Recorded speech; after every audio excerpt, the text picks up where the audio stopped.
Preparing for a financial analyst at Dollar General interview? You've reached Candy Mentor, and this video is for you. We'll walk through 20 key questions you're likely to face. For each question you'll see a sample answer followed by the key points to cover. Subscribe, like, and share, and drop a topic request in the comments. Question 1. Why do you want to work as a financial analyst at Dollar General?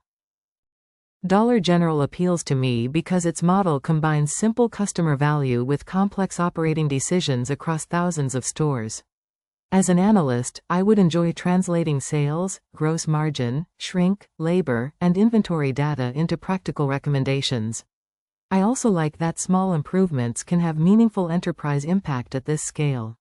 My strengths in Excel, financial modeling, and concise communication would help business partners understand performance and make better decisions.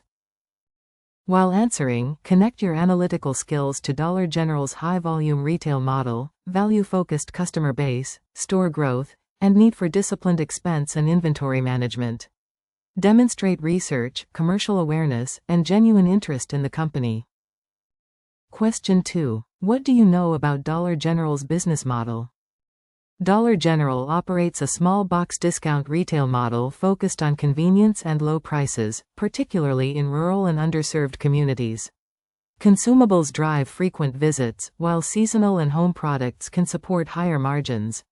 The economics depend on sales productivity, inventory availability, shrink control, labor efficiency, and disciplined store expansion. Because the company operates at substantial scale, modest changes in average transaction value, gross margin, or store expenses can materially affect earnings. Make sure to cover Dollar General's small box store format, consumables heavy assortment, value pricing, rural and underserved markets, private brands, distribution network, and the relationship between store productivity, margins, and operating costs. Question 3. Walk me through the 3 financial statements and how they connect. The income statement measures revenue, expenses, and profitability. The balance sheet shows assets, liabilities, and equity at a point in time, and the cash flow statement explains changes in cash. Net income flows into retained earnings and begins operating cash flow. Capital expenditures increase property and equipment, while depreciation reduces earnings without an immediate cash outflow. Debt changes affect both the balance sheet and financing cash flow, keeping the statements interconnected.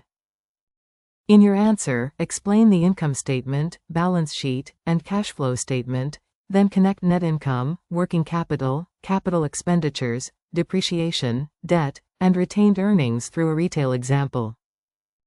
Question 4. How would you build a sales forecast for Dollar General stores? I would forecast sales using a store-level build, beginning stores, openings, closures, and average selling days. For existing locations, I would estimate comparable sales through traffic and average basket assumptions, then layer in seasonal patterns and regional trends. I would separately model new store productivity and potential cannibalization. Finally, I would compare the forecast with historical trends, management guidance, and upside or downside cases before presenting the result. Be sure to mention store count, openings and closures, comparable store sales, traffic, average basket, seasonality, regional differences, cannibalization, promotional activity, and sensitivity analysis around key operating assumptions. Question 5. What is comparable store sales growth, and why is it important in retail? Comparable store sales growth measures sales changes at locations operating during comparable periods, excluding the distortion from newly opened or closed stores. It helps isolate underlying demand and store productivity. I would analyze comp growth through traffic, average transaction value, product mix, pricing, and calendar effects. For Dollar General, strong total growth without healthy comps could indicate expansion rather than better performance, so both measures are essential.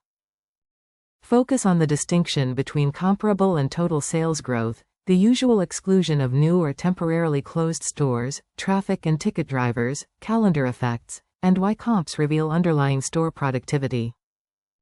Question 6. How would you analyze a favorable or unfavorable gross margin variance?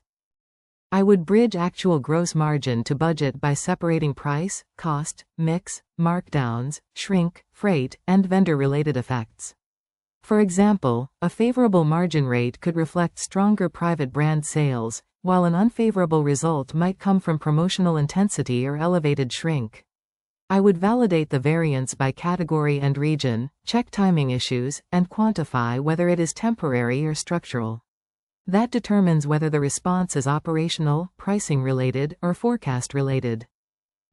In your answer, discuss price, cost of goods, markdowns, shrink, mix, freight, vendor terms, promotions, and inventory timing. Explain how you would separate volume, rate, and operational causes before recommending action. Question 7. How would you evaluate whether a new Dollar General store is financially attractive?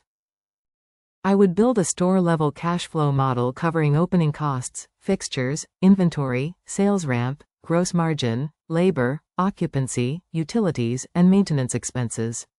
I would include cannibalization of nearby stores and estimate free cash flow, payback period, and return on invested capital. I would test slower sales ramp, higher construction costs, and weaker margins. A store should not be approved solely on sales potential. Its risk-adjusted cash returns must justify the investment.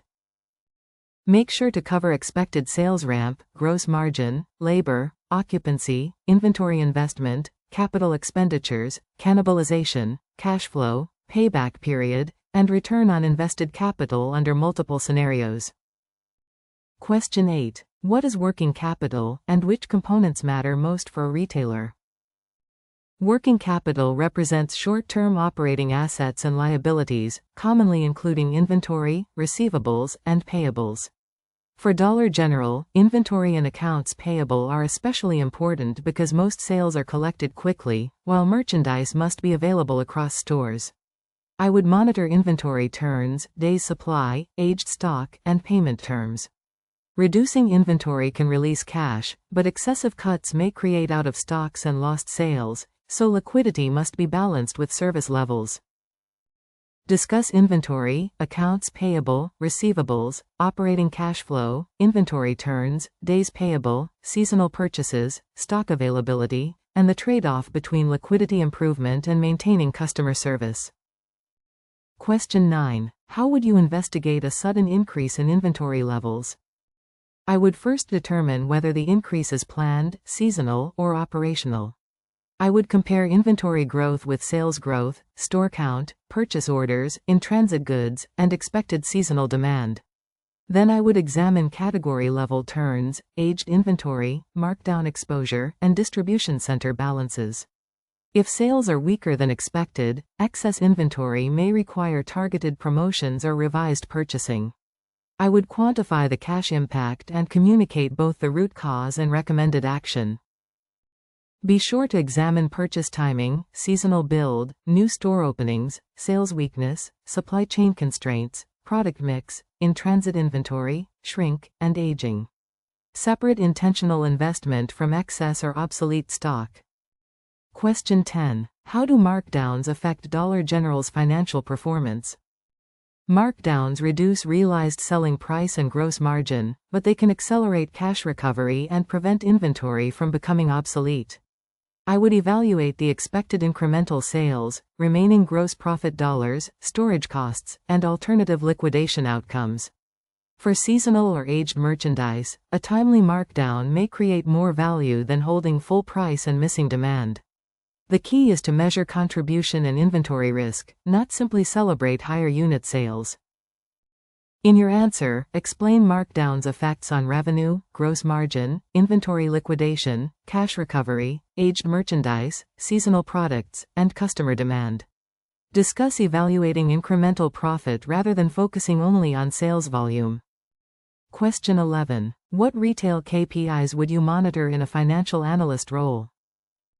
I would monitor comparable sales, traffic, average basket, gross margin, inventory turns, in-stock rates, shrink, labor hours, sales per square foot, and store contribution.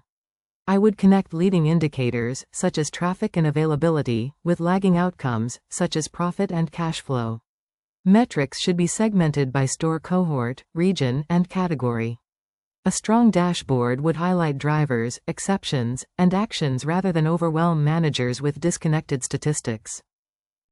Focus on comparable sales, traffic, average basket, gross margin, inventory turns, in-stock rates, shrink, labor productivity, sales per square foot, store contribution, cash conversion, and the relationship between leading and lagging indicators. Question 12. How would you explain a budget variance to a non-finance manager? I would start with the size and direction of the variance, then explain the operational driver in plain language. For example, I might say labor expense was $200,000 unfavorable because overtime increased during staffing shortages, partly offset by lower store maintenance. I would separate timing from a recurring issue, show the forecast implication, and recommend an action. The goal is not to assign blame, it is to help the manager understand what can change next. Make sure to describe a clear. Question 13. Describe a financial model you would build for a retail initiative. For a retail initiative, I would begin with the decision the model must support, such as expanding a store format or changing labor coverage. I would build assumptions for stores, sales, margin, payroll, occupancy, capital spending, and working capital, then forecast profit and cash flow. I would include base, upside, and downside cases with sensitivity tables. Clear inputs, checks, and outputs are essential so stakeholders can challenge assumptions without losing confidence in the model. Discuss model purpose, drivers, assumptions, historical calibration, revenue and cost build, cash flow, scenario analysis, sensitivity tables, error checks, and presenting conclusions clearly to decision makers. Question 14. How would you assess the impact of inflation on Dollar General? I would model inflation separately across merchandise, wages, freight, utilities, and occupancy. On the sales side, I would assess price increases, unit demand, customer trade down, traffic, and average basket. Private brands may help preserve value and margin, but elasticity still matters. I would create scenarios for temporary and persistent inflation, quantify gross margin and operating expense effects, and identify offsetting actions such as sourcing changes, selective pricing, or productivity initiatives. In your answer, cover merchandise cost, retail pricing, customer trade down, traffic, basket size, wages, freight, utilities, gross margin, elasticity, private brands, and scenario analysis for persistent versus temporary inflation. Question 15. What is free cash flow, and why does it matter to Dollar General? Free cash flow is generally operating cash flow less capital expenditures. It matters because Dollar General must fund new stores, remodels, technology, distribution infrastructure, debt obligations, and potential shareholder returns from real cash generation. I would reconcile earnings to cash by reviewing working capital, depreciation, and capital spending. Strong accounting profit is less useful if inventory absorbs cash or expansion requires excessive investment, so free cash flow provides an important discipline on growth. Be sure to define free cash flow as operating cash flow less capital expenditures, then connect it to store expansion, maintenance investment, debt repayment, shareholder returns, liquidity, and the quality of reported earnings. Question 16. How would you prioritize competing requests from merchandising, operations, and supply chain? I would establish common criteria: expected sales or margin benefit, cash requirement, customer impact, timing, execution risk, and alignment with company priorities. I would compare requests using consistent assumptions and distinguish mandatory investments from discretionary opportunities. If data is incomplete, I would state the uncertainty and propose a smaller pilot or sensitivity analysis. This approach allows merchandising, operations, and supply chain to debate economics and evidence rather than competing only through urgency. Focus on strategic alignment, financial impact, urgency, customer experience, resource constraints, confidence in assumptions, risk, and transparent prioritization.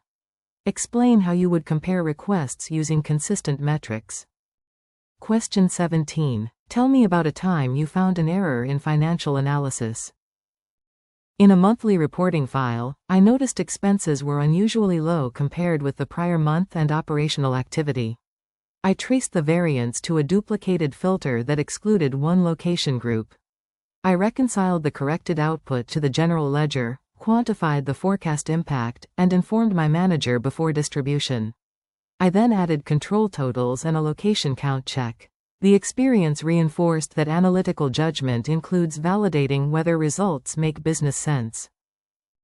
While answering, use a concise situation action-result structure.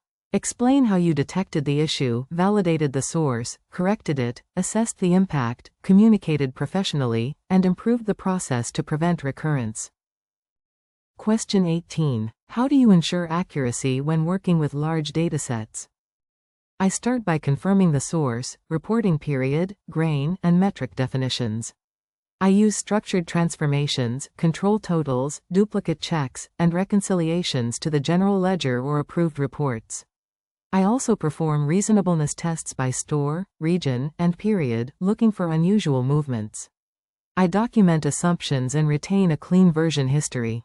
Before sharing results, I review formulas and outputs independently, because a technically correct calculation can still answer the wrong business question. Mention source validation, standardized definitions, reconciliations, control totals, duplicate checks, reasonableness tests, version control, documentation, and independent review. Show that accuracy combines technical controls with business understanding. Question 19. Which Excel tools would you use in a General Analyst role? I would use pivot tables and SUMIFs for flexible store and category analysis, XLOOKUP for controlled mapping, and Power Query when recurring data preparation is substantial. For forecasting, I would use structured assumptions, scenario tables, charts, and clear checks rather than hard-coded outputs. I am comfortable auditing formulas and tracing precedents. My objective is a file that is efficient, transparent, and easy for another analyst or business partner to update accurately. In your answer, discuss pivot tables, XLOOKUP or index match, SUMIFs, Power Query, scenario tables, charts, data validation, error checks, and how you would balance automation with auditability. Question 20. If sales were below plan but profit exceeded plan, how would you explain it? I would decompose the result into sales volume, gross margin rate, and operating expenses. Profit could exceed plan because higher margin categories performed well, markdowns were lower, shrink improved, or variable labor and freight were favorable. I would also check for timing benefits, one-time credits, and underspending that may reverse. After quantifying each driver, I would separate sustainable improvements from temporary effects and update the forecast accordingly rather than extrapolating an unusual month. Be sure to analyze gross margin rate, product mix, markdowns, shrink, expenses, timing, variable costs, and one-time items. Explain how you would determine whether the result reflects sustainable performance or a temporary benefit.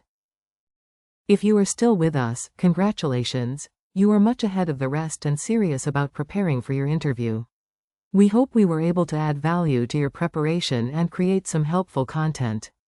Do not forget to like and share this video. Your small act can do great things for us.